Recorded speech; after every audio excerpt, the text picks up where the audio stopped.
So, welcome everybody to another Course in Miracles. This is Wednesday morning miracles. Welcome. Hello. I'm in Peru. This is not a virtual background. I'm actually here with, background computer Mac iOS-esque background image, but actually live. Really excited to be moving on to chapter 4 here. For anybody that is brand new, again, just check it out. This is what A Course in Miracles, the book, looks like. It's kind of falling apart in the front, but oh well. And the foundation, this is called a foundation for inner peace. And really that kind of sums up what we're going to be doing here is how do we find peace in all the different areas of our lives, all of our relationships. I was watching a Will Smith interview this morning. It just came up on my Instagram feed, and the person asked, like, "Hey, Will, when you look on Google, you're worth $350 million." And he's like, "Well, I don't really know," right? Like, he doesn't know if he's worth 350 or what, but he says that the first half of his life was all about accumulation. And then the second half of his life, he's about giving, right? And giving away. And one of the things that he said that was really profound is that when you have had all the money and you can buy all the things in the world, and there's nothing material that really matters anymore, nothing, then life kind of becomes more interesting. So the Course is kind of teaching us and telling us that, which is nothing of this material world will give you this peace that you're looking for, right? So what we're doing is we are preparing our minds to be miracle ready. So the Course calls this miracle readiness, is that we understand, okay, maybe we don't completely know it yet, but there is a call coming through from the world, from the universe, from God, whatever you want to call it, that is telling us that nothing they do in this material world will give you the lasting peace that you're really looking for. Okay, so all of us are striving really for that when all the material things in the world that you have bought already doesn't give you happiness, right? That happiness is something that you're going to have to find inside. This is an inside work. So this is what A Course in Miracles is about, is how do we look at all the things in our life, all of our relationships, with the right perspective. Okay, so constantly the Course is saying there is really only two teachers, and these two teachers do not intersect. Is God, and the other one is the ego.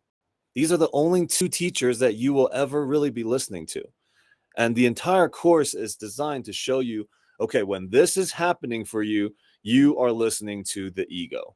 You're listening to that teacher. And in order for you to actually let that go, if you want a different experience in life, you must renounce one of these teachers, depending on what experience you want to have in life. If you want more anxiety, if you want more conflicts, if you want more of those things, then continue to delay your own homecoming, is what the Course says. The Holy Spirit, Jesus, God, totally cool with you delaying, okay? Because their salvation, or the returning of all the brothers and sisters of all of us, the children, the son of God, or children of God coming back to oneness, it's not inside what we understand as time, right? Because it lives in eternity. So it's going to happen either way, but we delay our own homecoming, our own remembering that there is nothing else other than one. Okay, and so one of the ways to look at the Course is that there are so many of us that seem to be separate. We seem to be, fragmented pieces of a whole. And it's all based on perception. If we look at a painting, let's look at a painting or a picture, right? From this distance, from our eyes distance, we see a person's face, we see, the mountains, whatever we see. But if we took a magnifying glass and we went down to the paper, right? We went down to the picture and we looked at it through the magnifying glass. All of a sudden, we only see little dots, right? Same thing like the sphere in Vegas. It looks awesome. If anyone doesn't know what the sphere is, just check it out on Instagram and stuff. It looks crazy. It looks so sharp. Okay, the picture is so sharp, but you're seeing it from a distance. And when you're seeing it from the airplane, it's like, wow, how did they even do this? But when you go close up to the sphere, all you see is these balls, LED balls, that are actually pretty far apart from each other. So it's all like a matter of perspective, is what the Course is saying. And then if you look deeply into our cellular structure of who we are as, this body, if you look deep into it and you look at our blood cells, it looks like there is always wars going on. Your blood cells, the things inside your body, are fighting, right? They're fighting. And if we look at it from right up close, we're like, oh my God, this is chaos. We need to like end this, stop this war. But conflict at one level actually is harmony on another level. And the Course is inviting us to become a witnesser and actually pull ourselves out so that we witness the harmony that is beyond the conflict that we see in the world today. So if we look at our world, right, it looks like there is conflicts all over the place, that there are battles. But again, battles and conflicts in one place is harmony at another level, right? So what does that mean? Like, the invitation from the Course is, you actually don't even know what you're seeing. If you look at it with your eyes, you can't see it. You have to see it from another conscious perspective, where you leave the perspective that you see. And that includes the stories, that includes everything that you've experienced in your life, that if it's not loving, it isn't real, right? That's our only guide. Our guide is it an expression of love? Is my response an expression of love? Am I coming out of scarcity, fear, and all that, or is it an expression of love? And that's what the Course is always pointing us to. So the guidance, the Course is like, it is not the Course's job or even my job to teach you or any of this stuff. It is your job actually to be able to resonate and feel it from a spiritual perspective, from your spiritual hearing, your spiritual ears, right? Like, we begin to, like, it's not even about what you say, it's about what you know inside. And so as we read the Course, this section, try to feel it.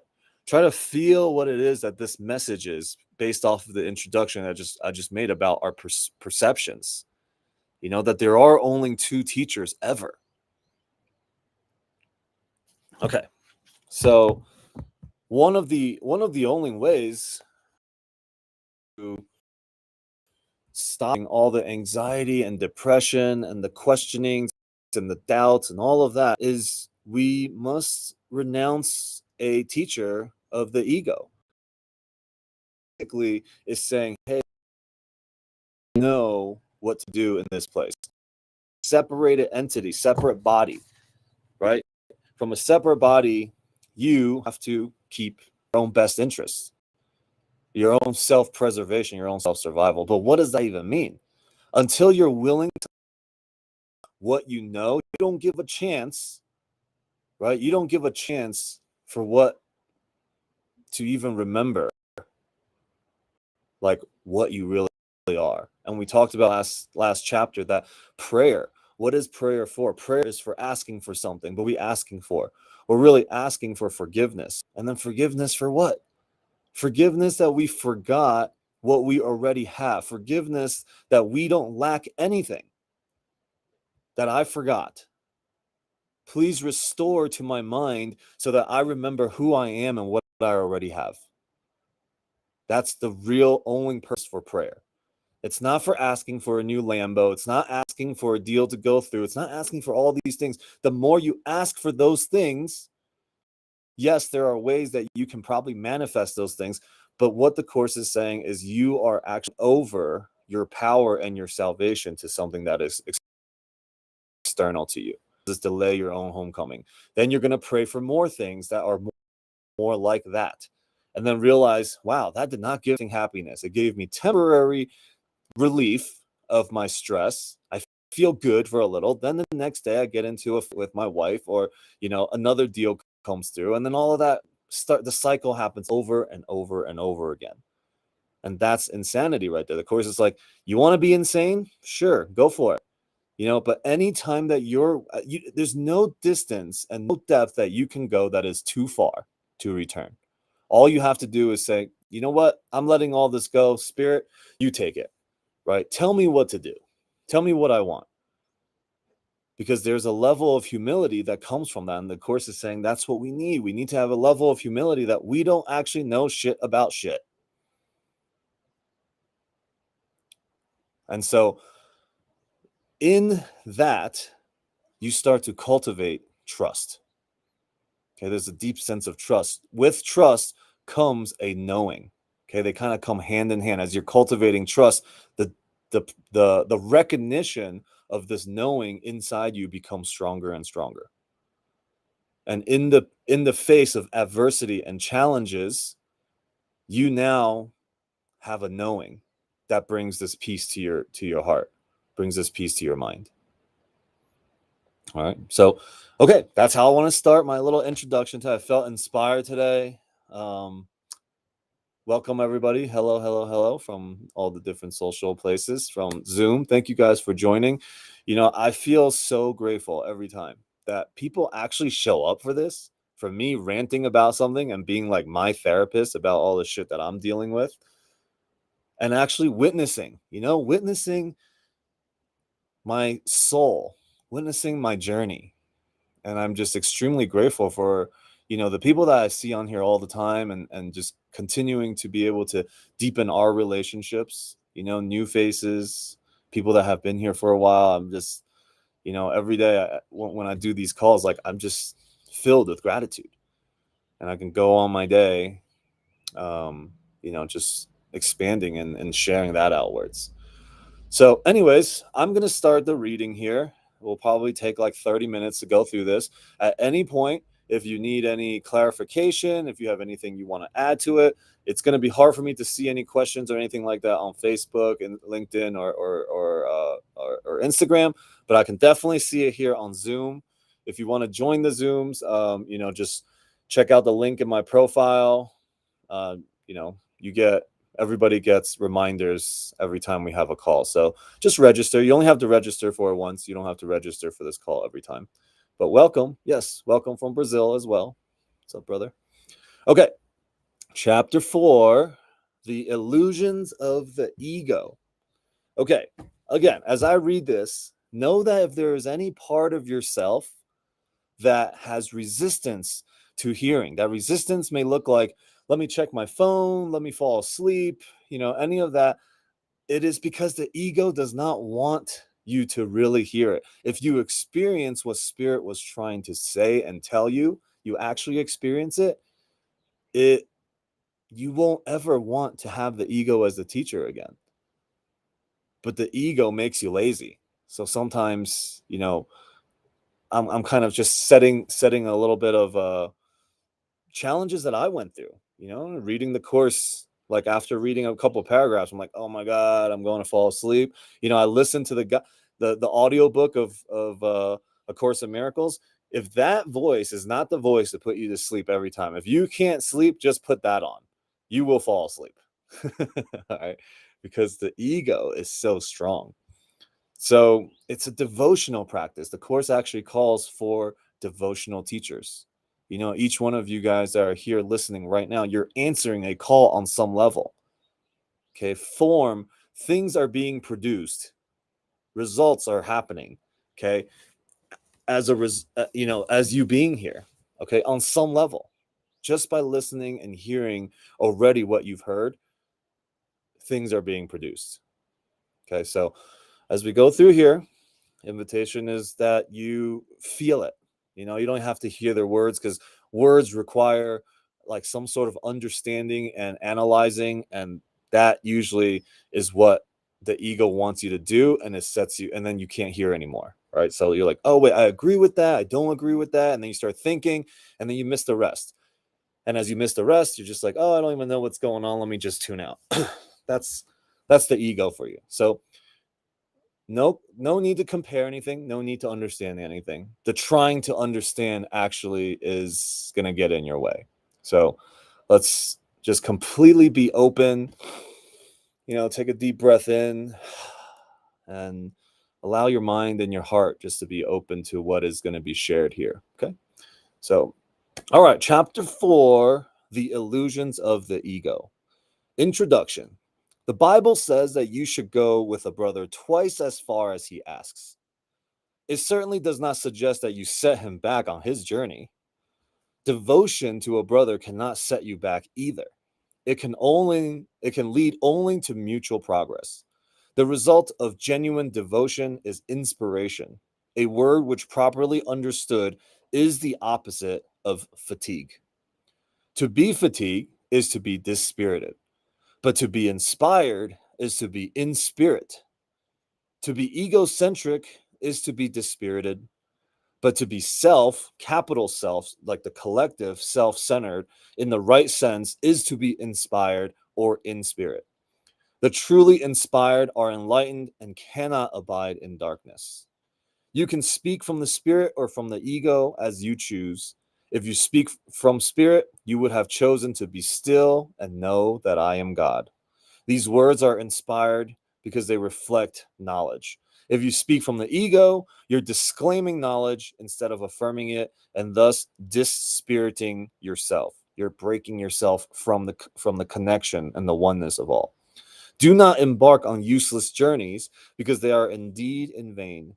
The ego may desire them, but spirit cannot embark on them because it is forever unwilling to depart from its foundation. The foundation is that the split and the separation never actually happened. That somehow we are still all connected. Just like I shared earlier, if you zoom out, it is one, right? If we zoom in onto our bodies, it's like all cells separated. There is chaos going on inside our bloodstreams. But you zoom out, it's harmony of this one. And it's the same thing with each one of us. Zoomed in, it looks like there is Alex. It looks like there's Claudia. It looks like there's, separate beings and bodies. But zoomed out is what the Course is inviting us to look at. Okay. And that is the knowing that there is no separation. And from that space, how can we actually hurt each other? What is right and what is wrong? Right. The journey to the cross should be the last useless journey. Do not dwell upon it, but dismiss it as accomplished. If you can accept it as your own last useless journey, you are also free to join my resurrection. This is Jesus talking to us that he has already journeyed to the cross. That means if you accept that this is the last useless journey, okay, that all the sins that we thought existed actually does not exist. If you are willing to just accept it, that it has already been accomplished, then you can join in the resurrection, which is what we talked about on Easter. That Easter was about resurrection, that love always stands and stronger, and will overcome any fear and any hatred and any evil, really. Right, so the resurrection is a remembrance of that, the remembrance of who we are. Until you do so, your life is indeed wasted. It merely reenacts the separation, the loss of power, the resurrection, and finally the crucifixion of the body or death. Such repetitions are endless until they are voluntarily given up. Do not make the pathetic error of clinging to the old rugged cross. The only message of the crucifixion is that you can overcome the cross. Until then, you are free to crucify yourself as often as you choose. This is not the gospel I intended to offer you. We have another journey to undertake, and if you will read these lessons carefully, they will help prepare you to undertake it. Now, section 1 is right teaching and right learning. All of this is helping our mind to be prepared, to be miracle minded. So right teaching and right learning. And it's great. This section is awesome because as somebody that leads, as somebody that is, in leadership positions, this is a very humbling section that tells us, what does it mean to be a good teacher? What does it even mean to be a teacher? right? So as we go out and we influence people in our lives, as we teach people,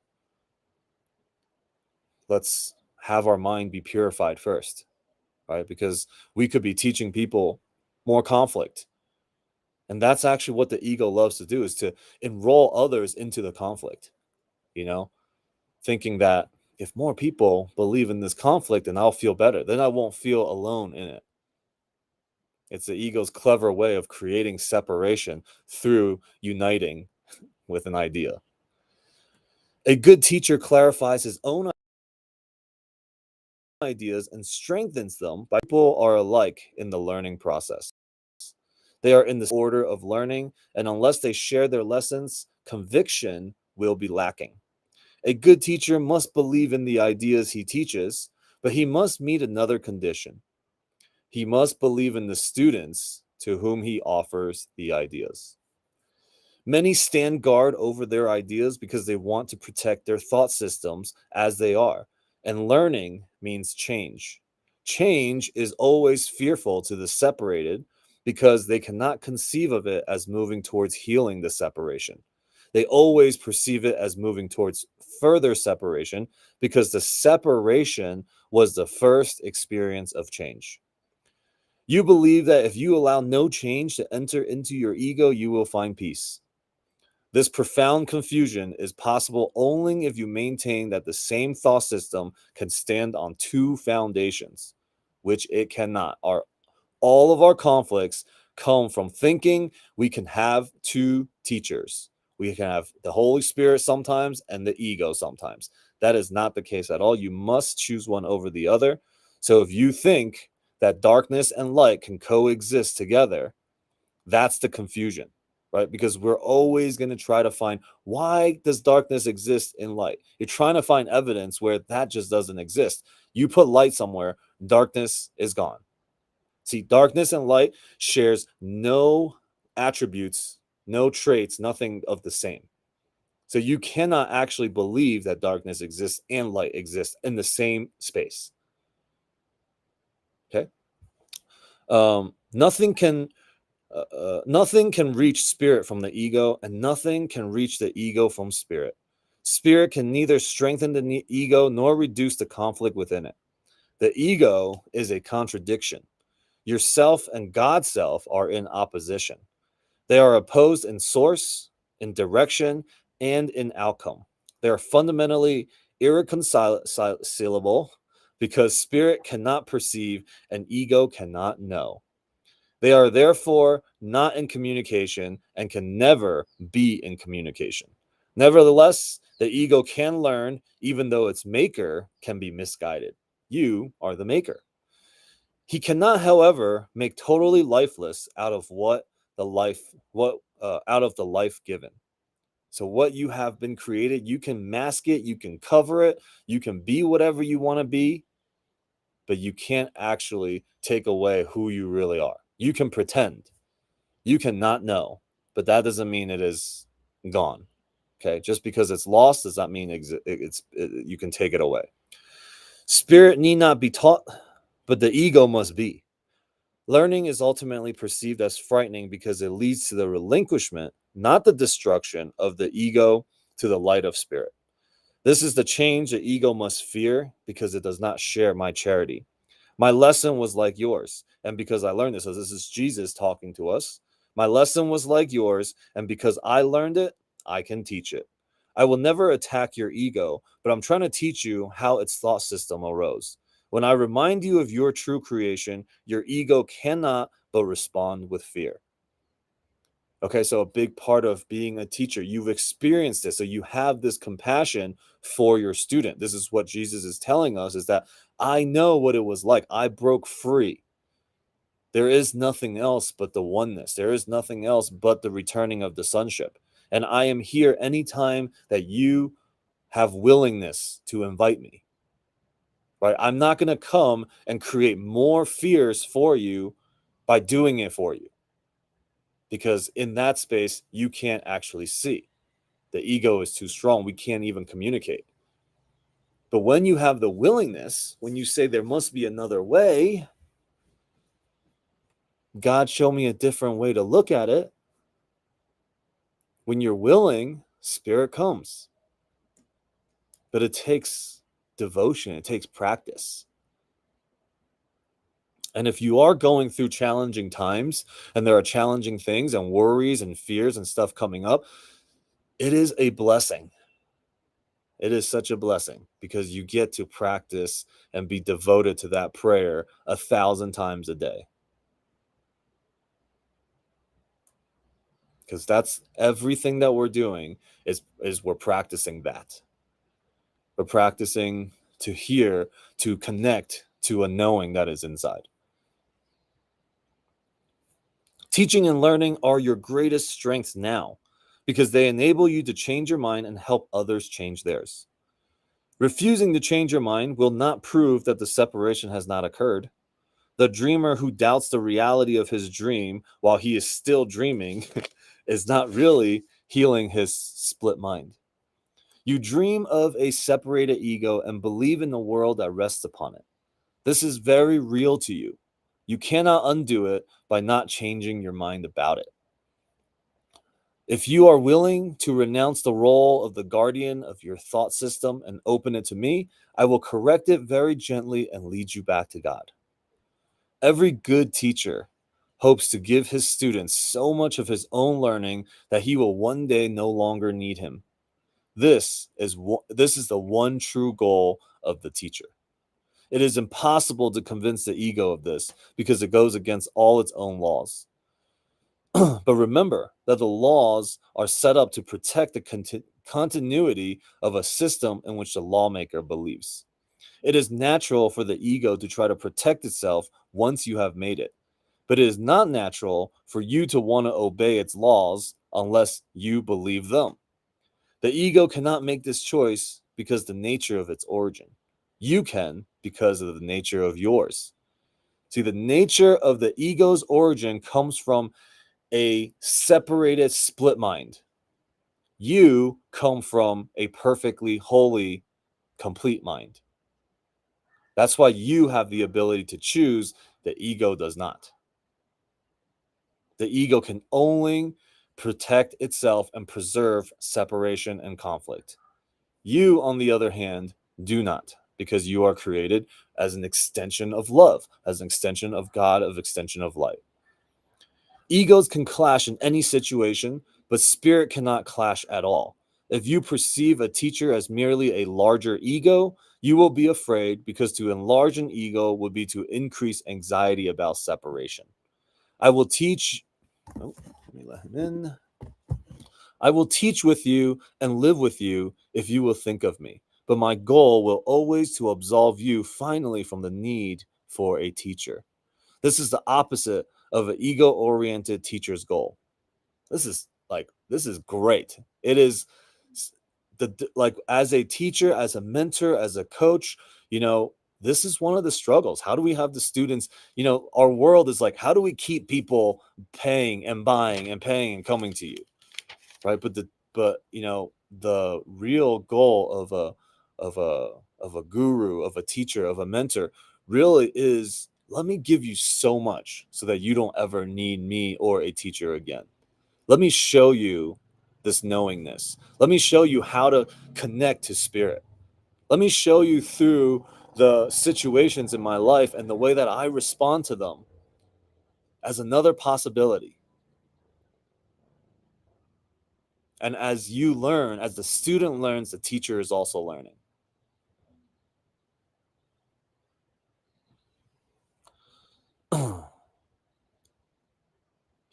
This is the opposite of ego-oriented teacher's goal. He is concerned with the effect of his ego on other egos and therefore interprets their interactions as a means of ego preservation.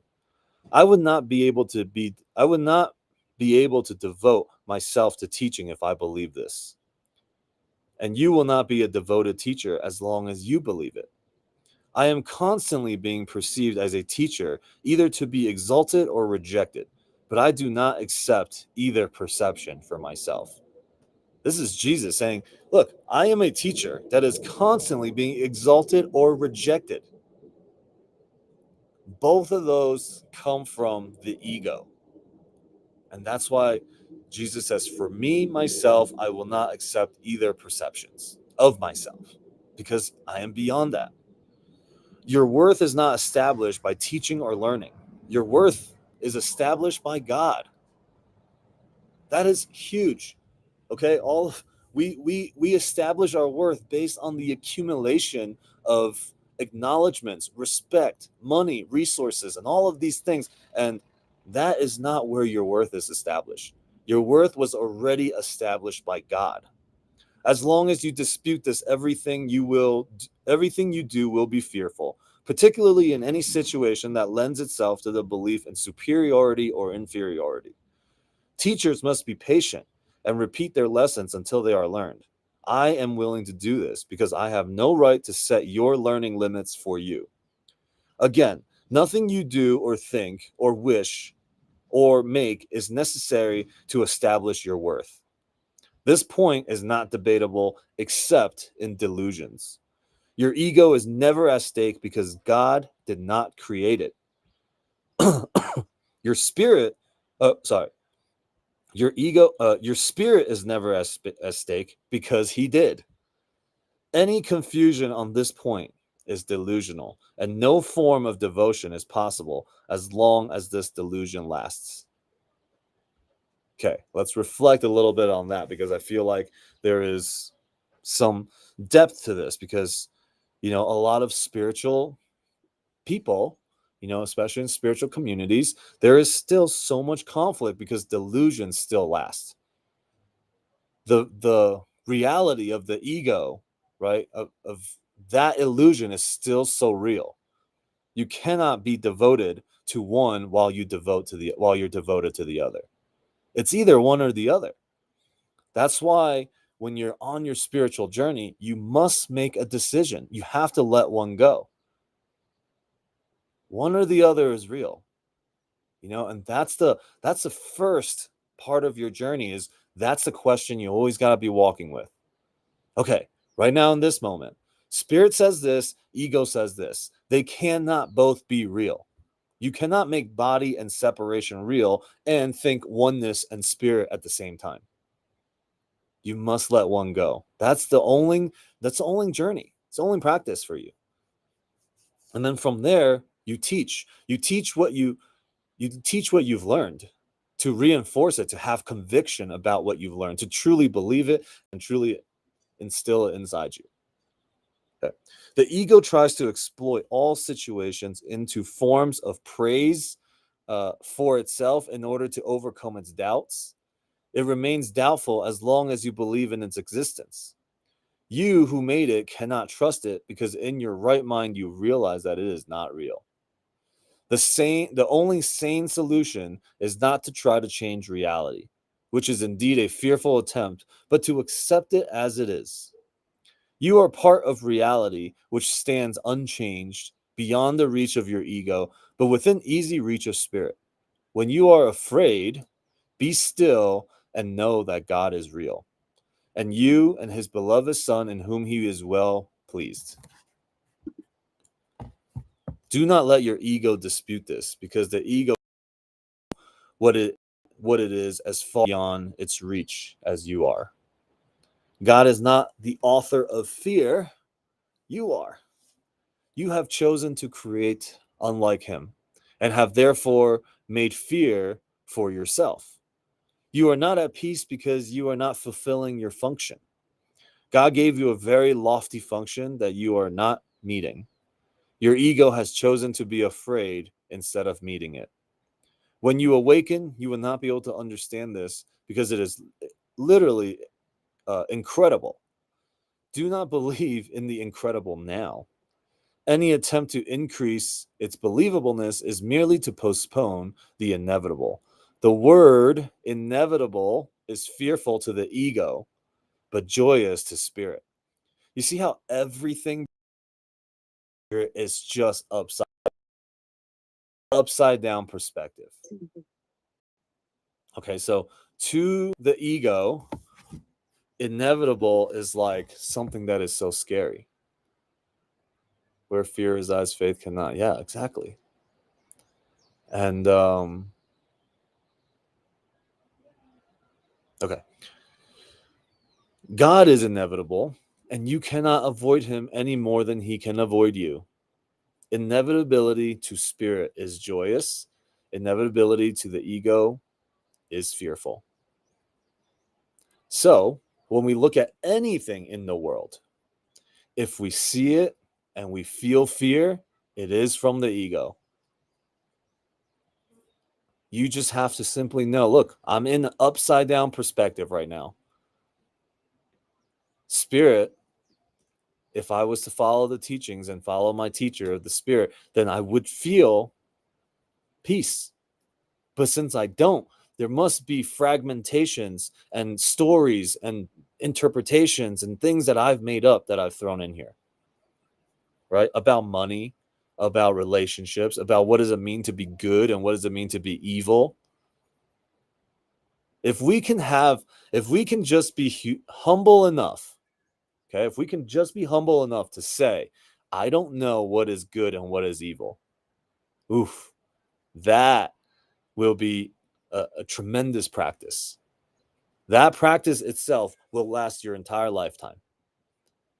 Constantly. I don't know what is good and what is evil. The ego really, really does not want to hear that. It's probably something loud like, I know what evil is. I've seen evil. There are evil things in this world. Like literally last night, somebody was telling me I believe in all of this stuff. There are evils in this world that we must avoid, and we cannot spiritually bypass it. I was like, okay, cool. You have fun with that one. Okay, one sec. I'm going to walk inside because my battery somehow is about to die. So feel free to ask a question as I walk with my book and with my laptop back to a place with a charger. You guys are going to walk with me. Let me walk this way so you guys can see the view. Ta-da! This is Pizak, everybody.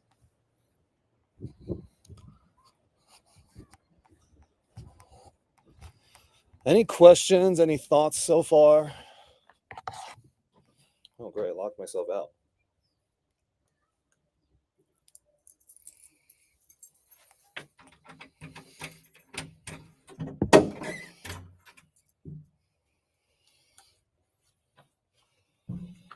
How are you liking Peru? I love Peru. I remember why I'm here, why I almost moved here. And I feel like very short time that I stayed, 11 days about.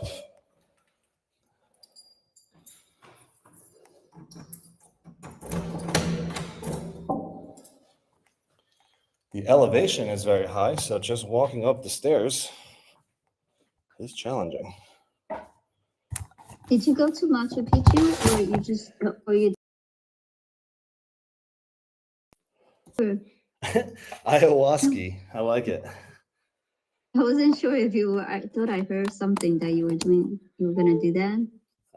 So it didn't come up as a thing for me to do. But I like that you said ayahuasca. I'm gonna start calling it that. I said it wrong. Did I say it wrong? I like it. It looks very peaceful. Where you were sitting earlier.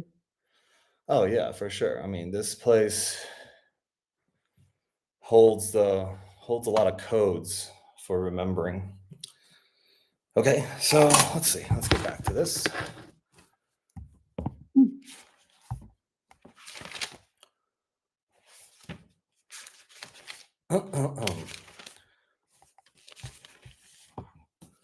Yeah, hi Yadi. Yadi. Which one is it? Yari? Yadi? Yeah, it's Yadi. Yadi. Awesome. Welcome. Thank you for having your camera on, and I got to, even though I'm reading, I feel like I'm interacting with you the whole time, so love it. Welcome.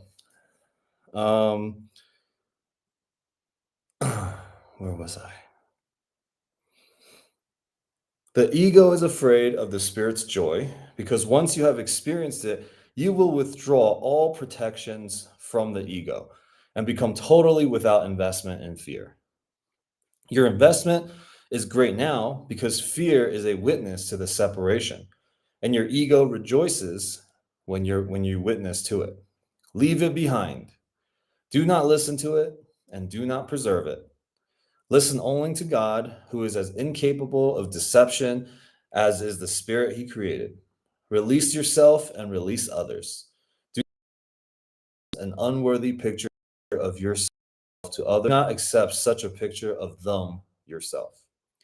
The ego has built a shabby and unsheltering home for you because it cannot build otherwise. Do not try to make this impoverished house stand.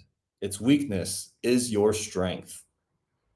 The house, this whole thing that the ego built for you, its weakness, it's your strength, is your strength. Only God can make a home that is worthy of his creation, who have chosen to leave it empty by their own dispossession. Yet his home will stand forever and is ready for you when you choose to enter it. Welcome, Brooke. Of course, of this you can be wholly certain. God is as incapable of creating the perishable as the ego is making the eternal. Of your ego, you can do nothing to save yourself or others, but of your spirit, you can do everything for the salvation of both. Humility is a lesson for the ego, not for spirit. Spirit is beyond humility because it recognizes its radiance and gladly sheds its light everywhere. The meek shall inherit the earth because their egos are humble, and this gives them truer perception. The kingdom of heaven is the spirit's right, whose beauty and dignity are far beyond doubt, beyond perception, and stand forever as the mark of the love of God for his creations, who are wholly worthy of him, and only else is sufficiently worthy to be gifted for the creation of God himself. I will substitute for your ego if you wish, but never your spirit. As a father can safely leave a child with an elder brother who has shown himself responsible, but this involves no confusion about the child's origin. The brother can protect the child's body and his ego, but does not confuse himself with the father because he does. I can be entrusted with your body and your ego only because this enables you to chew their unimportance. I cannot understand their importance to you if I had not been once tempted to believe in them myself. Let us undertake to learn this lesson together so we can be free of them together. I need devoted teachers who share my aim of healing the mind. Spirit is far beyond the need of your protection or mine. Remember this. In this world, you need not have tribulation because I have overcome the world. That is why you should be of good cheer. So, this section basically is Jesus telling us, dude, I've already done it for you. I went to the cross. I went to the last useless journey for you already. You don't need to do it, but you are free to crucify yourself anytime. Right? So we're kind of just summing up this section a little bit, just the illusions of the ego. And for us to know that, look, all the things that we think, when it brings fear, if there is fear, anxiety, then I must be thinking with the ego. It is upside down. I can't undo it myself because I created it. I created it, and the ego was created from the wrong perspective. But I am created from the right perspective. I am created from God. My worth is of God. So that means I must ask for assistance. Right? And the other practice for this week, as we move on from today to Sunday, is as many times as you can remind yourself this week. And you don't even need to actually believe it, but just say it. I don't even know the difference between good and evil. And just reflect on that. Let that resonate within yourself. Notice how the ego wants to defend that. That which needs defense is not true. That's a freaking, this is a great practice. I mean, I don't even know how it just came about, but I don't know the difference between good and evil.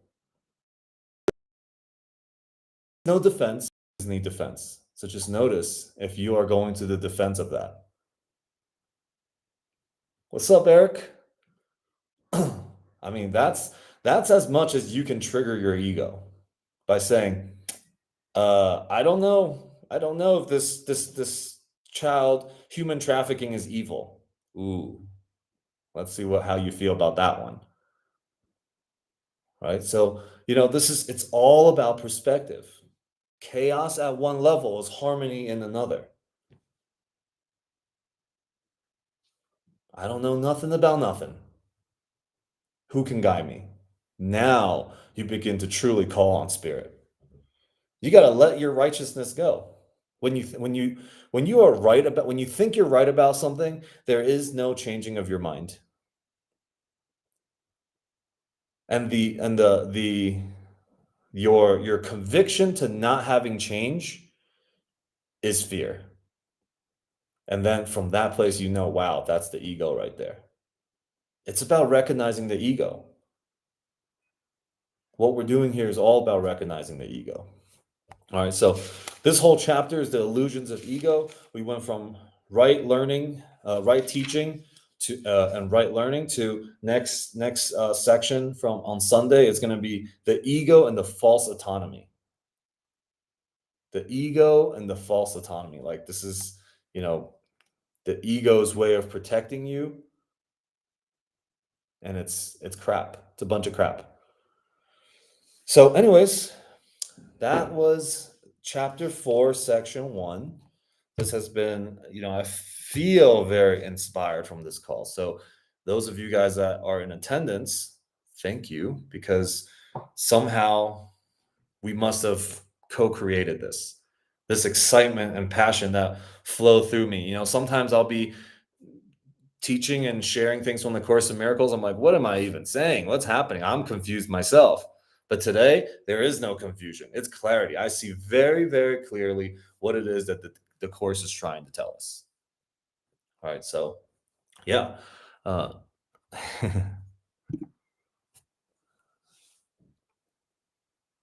Yeah, totally. Would you like to elaborate and share on why that first story has it hard for you to accept?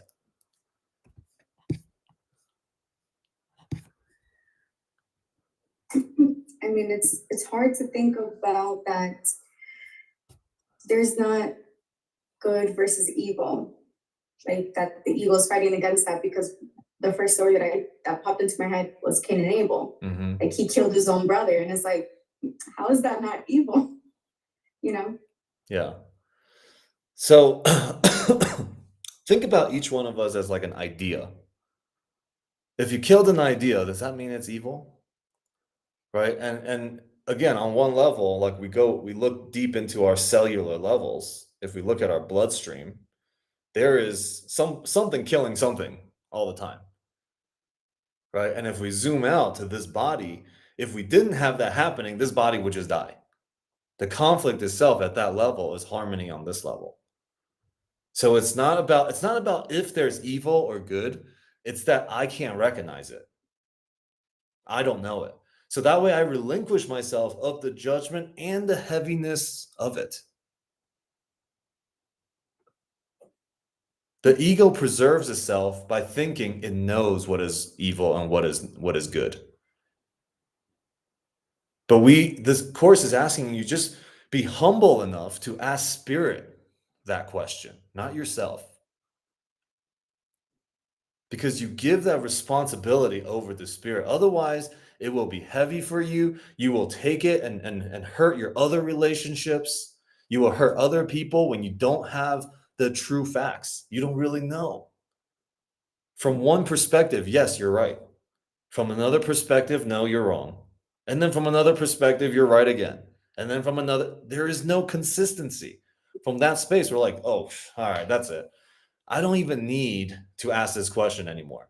I know that spirit's got it handled. See, that's the knowingness, is that I know where to turn. In those times of conflict and I have no freaking clue what's going on, I know where to turn. That's the knowing. And then we cultivate our relationship with God. So yeah, thank you for sharing that. Thank you for all your contributions actually here today. I don't even know, I feel a lot of contribution from you. So thank you for being here. And really I awesome to feel meet like you. to learn the lesson, it's good to, at least in my opinion, my way of learning it is to actively participate. Yeah, that's great.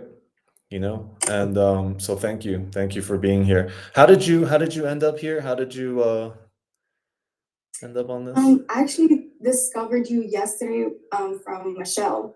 Oh, cool. Okay, awesome. She was talking about how great it is and how you talk about God. And I don't know a lot of people in the space that can talk about real estate and God. So I was like, oh, I'm intrigued.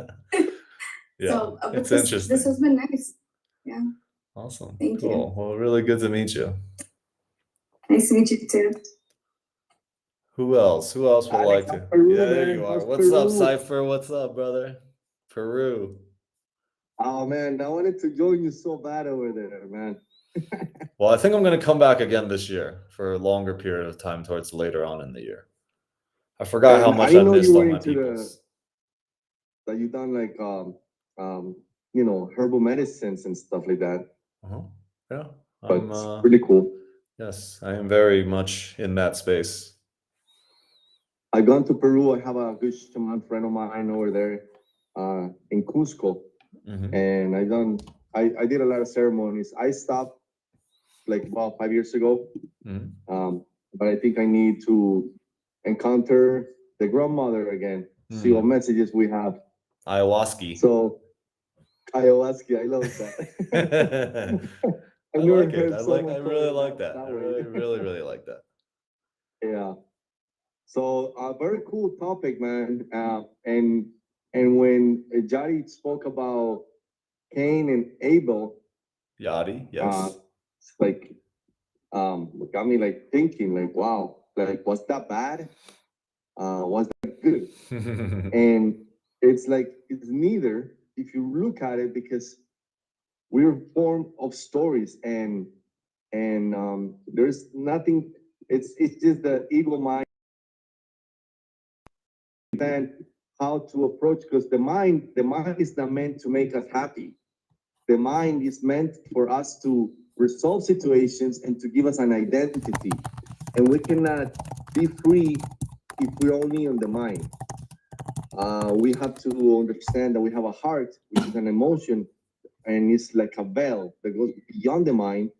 And when we can tap into the other veil, that's the infinite structure of our being, which is when we leave, because we're not, we're not here forever. But when we leave something here, and it's this mind.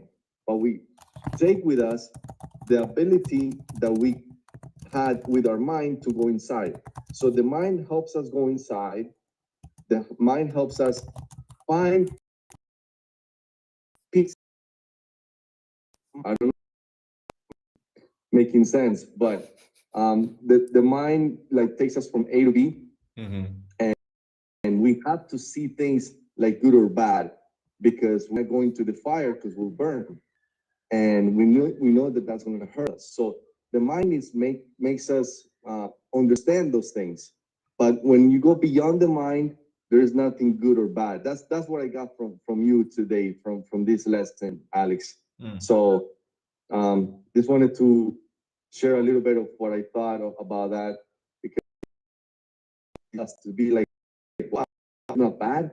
Like when you said that, like let's think about it until the second class that you're gonna have with that resemblance of like, okay, how am I gonna think about this? Like there's no good and okay, we to help us conceive A to B, but the mind is not ever going to make us happy. Only the heart will. So that happens when we meditate and we lower our frequency, our electrical frequency in our brains, when we lower our electrical frequency, we can go beyond the mind. Yeah. So thank you for that, Alex. Yeah, thank you. I mean, I'm not even saying that there's no good or evil. I'm saying that we are not able to decipher that ourselves. We have no capacity. We don't have the capacity to determine that because we know too little, right? The entire thing is about your relationship to spirit, to God.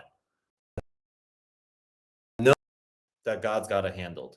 That's what we're cultivating here. I'm not even debating if there's if there's good or evil. I'm just saying that the practice is for us to be humble enough to say, based on my 38 years of living and the movies I watched and the places I traveled and the things I experienced, in the scale, on the stage of the eternity of life, I have zero idea. It's not that I don't want to judge or I shouldn't judge. It's that I have no freaking clue. I'm not even capable. See, that is the invitation to say, well, if I'm not capable, there must be something else that is capable, right? Because what this leads down the path to is, oh, there's actually no accidents in God's plans. Zero. From the littlest thing, from this little ant right here on this wall, like being right here, right now, to everything else that is around. Our minds will be blown if we can even grasp the details of everything that needs to be in place at certain times. So the practice this week is I don't know if evil or good exists, or I don't know the difference between evil and good. I don't know if something is evil or not.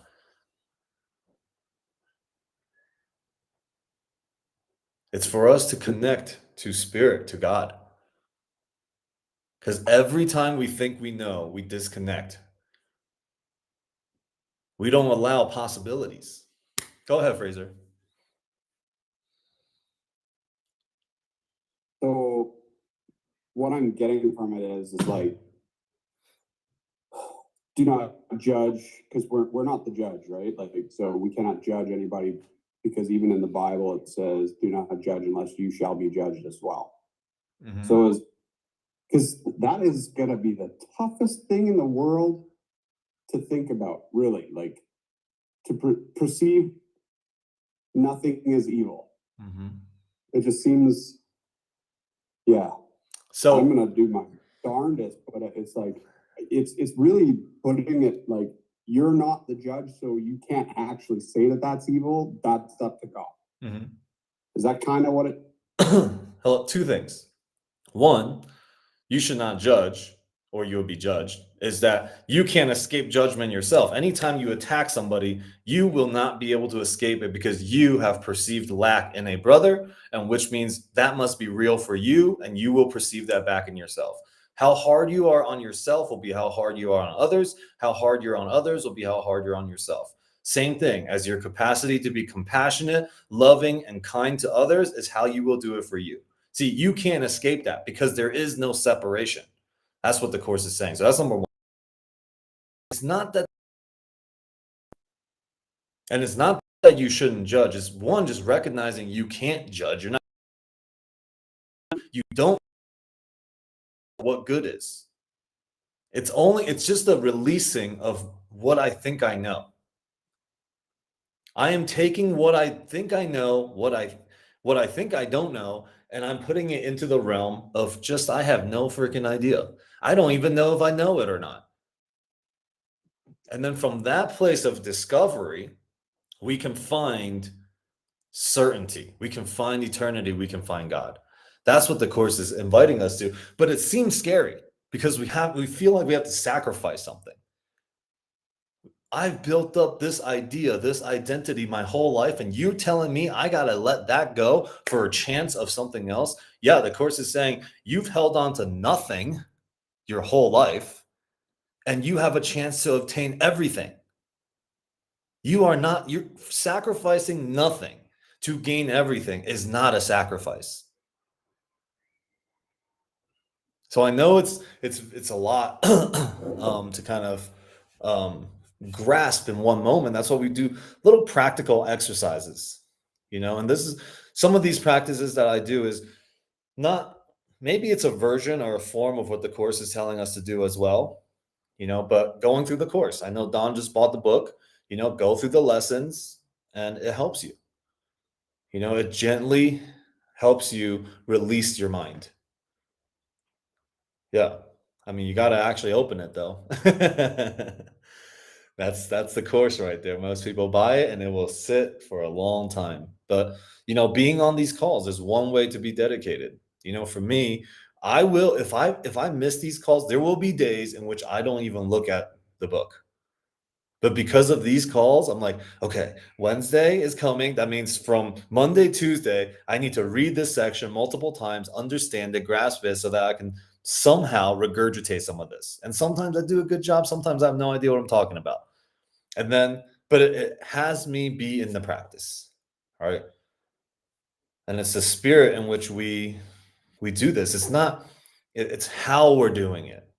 The way in which we're doing something in our life, like what we bring, we don't lose ourselves while we're doing the do in this 3D in this 3D world, right? As we do investments, as we create relationships, as we fall in love, our relationship to our parents, to money, like along the way, you don't lose yourself in those things. And that is the practice of the course, is to recognize none of those things belong on the altar. God sits on the altar. Everything else that you deem valuable is just a delay for you.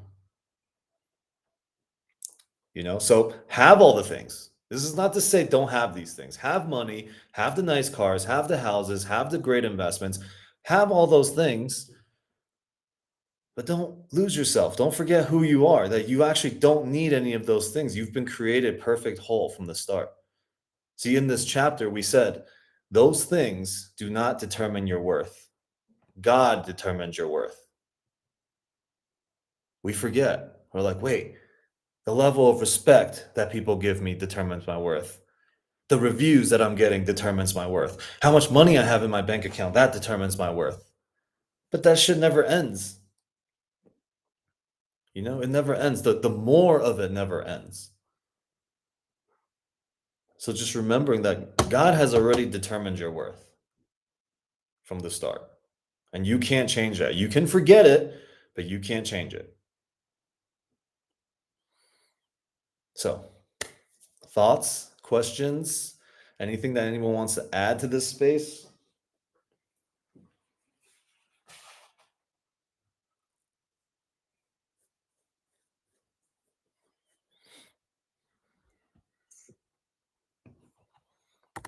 Alex, what's the best way to discern from the spirit and the ego? Like, how do you hear the voice? Well, you look at it based on results. If whatever you're looking at and perceiving, you don't feel 100% at peace with it, that's the ego. If you feel 100% at peace and clear, then you're in the realm of spirit. You're in the realm of oneness, because that level of peace always comes from service to other people. You don't view anything and anyone as a threat. You've perceived your brothers, sisters, and the situation in front of you correctly. And that is the teacher. The teacher unifies. The spirit teacher unifies. The ego teacher will be afraid. Oh my God, what if I don't have enough money? What if I can't pay for this? What if this person backstabs me? What if I'm too nice and they do this? And then it's the ego. It's trying to propel separation, more conflict in your heart. If you're like, oh man, I really feel doubt. I don't know if I'm supposed to do this. Okay, well, hesitation is just sit down and be still and know that God's with you. Because it has nothing to do with whether your decision right now is yes or no. It's just, is God with me as I'm making this decision? Then there is no wrong choice I can make. So that's the distinction. It's the best way I can describe a distinction, because, when I feel anxiety, I'm like, God, just show me a different way to look at it. It might have to happen over and over. Sit, and I will not make a move until I feel, wow, okay, yeah, move. I just forgot that God was with me. That's what the ego wants you to think. This level, which is more humble you become, and the more humble, what was the word it used?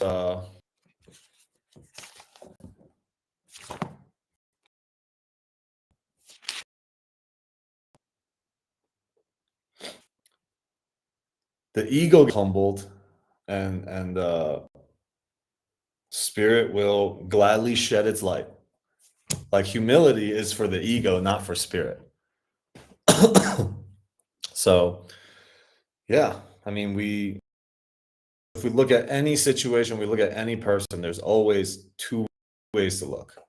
One is I see the words and the physical things that are happening.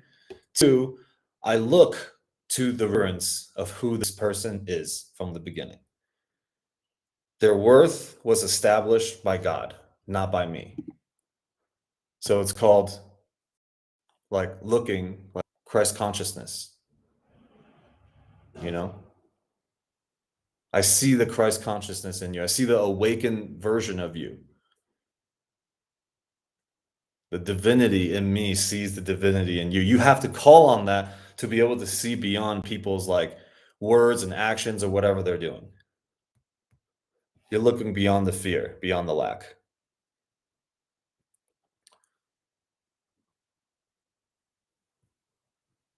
What else?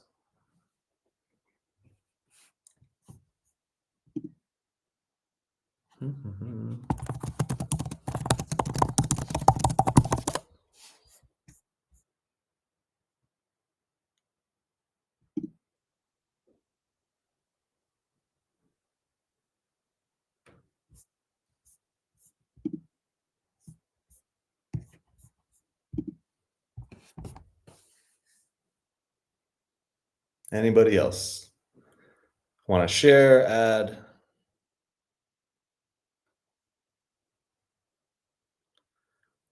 Oh, hey, Eric. Oh my God, look at that. Good to see you guys. Oh, amazing. Okay, well, let's just I'll see what there else is in the back of this.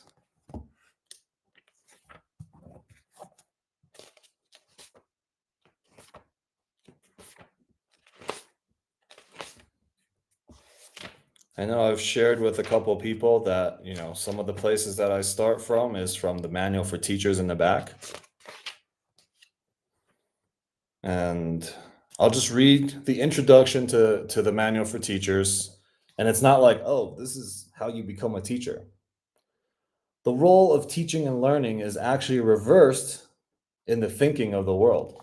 The reversal is characteristic. It seems as the teacher and the learner are separated, the teacher giving something and the learner rather than to himself. Further, the act of teaching is regarded as a special activity in which one engages only a relatively small portion of one's time. The course, on the other hand, emphasizes that to teach is to learn, so that the teacher and learner are the same. It also emphasizes that teaching is a constant process. It goes on every moment of the day and continues into sleeping thoughts as well. To teach is to demonstrate. There are only two thought systems, and you demonstrate that you believe one or the other is true all the time. From your demonstration, others learn, and so do you. The question is not whether you will teach, for in that there is no choice. The purpose, of course, provide you with a means you want to teach on the basis of what you want to learn. You cannot give to yourself, and this you do teaching. Teaching is but to attest to what you believe. conversion. If this is not done by words alone, any must be to each other, to you. More than that, but also the curriculum set up is for determined by what you think you are and what you believe the relationship of others is to you.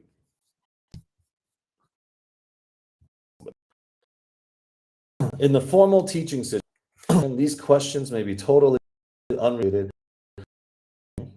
yet of any situation of what you really teach, and therefore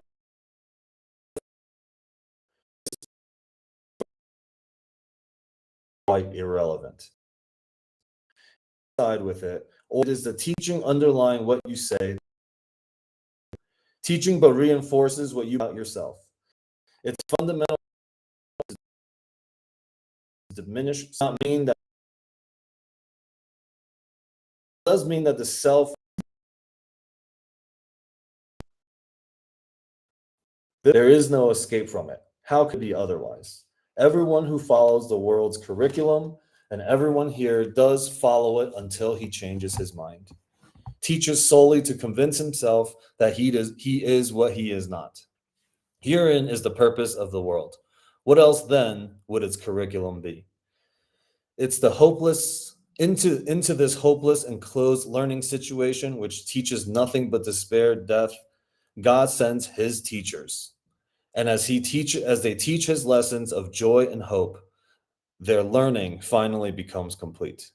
Except for God's teachers, there will be little hope of salvation, for the world of sin would seem forever real.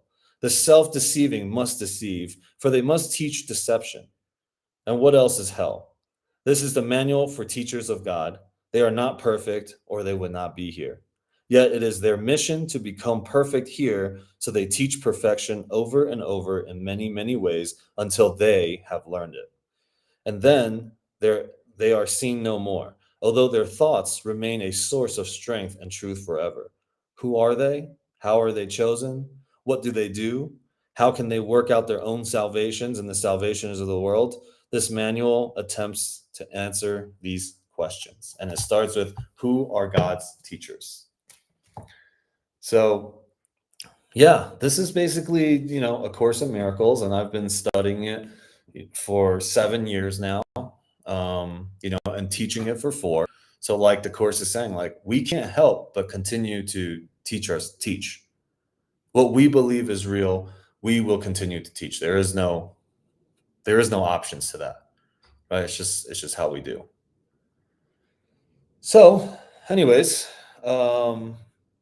we got another 10, 15 minutes or so. If you guys want to take it to ask questions, to go deeper into any of this, it's all up to you.